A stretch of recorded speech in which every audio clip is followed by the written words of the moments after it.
চলো অনেক দিন তো অনেক রান্না তোমাদের সাথে শেয়ার করেছি বা করি, আজকে চলো অন্যরকম একটা রান্না শেয়ার করি। মানে আমাদের বাঙালিদের যে ফেভারিট খাবার যেটা হচ্ছে শুটকি। তো শুটকি মাছ দিয়ে আজকে এইগুলো রান্না করব। বলো তো এগুলো কি?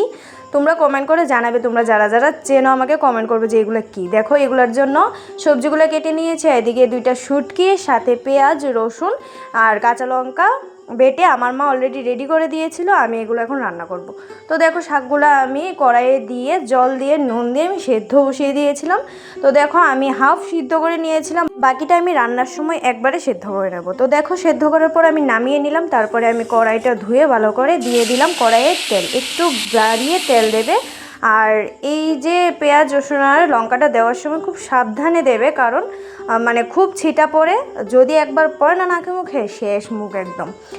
তো যাই হোক দেখো এগুলো দিয়ে তারপরে ভালো করে শুটকিটা দিয়ে ভালো করে ভেজে নিলাম, ভেজে তারপর দিয়ে দিলাম সবজিগুলো।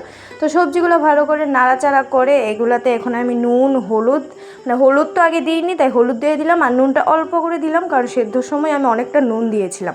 পরে তোমরা টেস্ট করে এগুলো ব্যালেন্স করে নিতে পারো, আর আমার যেরকম নুন হলুদ মনে হয়েছে আমি দিয়েছি, তোমরা এটা যে যার মতো দেবে।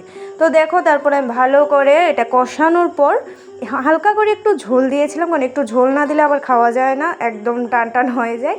তো হালকা করে ঝোল দিয়ে দেখো আমি নামিয়ে নিয়েছিলাম। কি জোস হয়েছে না দেখতে। তারপর ভাবলাম যে না একটু খেয়ে দেখা যাক, দেখ এরকম হয়েছে। তো চলো খেয়ে দেখাই, আমার এক্সপ্রেশন দেখে আশা করি তোমরা বুঝতেই পারবে। তো ফার্স্ট টাইম আমি রান্নাটা করেছিলাম, আমার কাছে খুবই ভালো লেগেছে। তোমরা এইভাবে ট্রাই করে দেখতে। নেক্সট কোনো ভিডিওতে দেখা হচ্ছে, ততক্ষণ টাটা।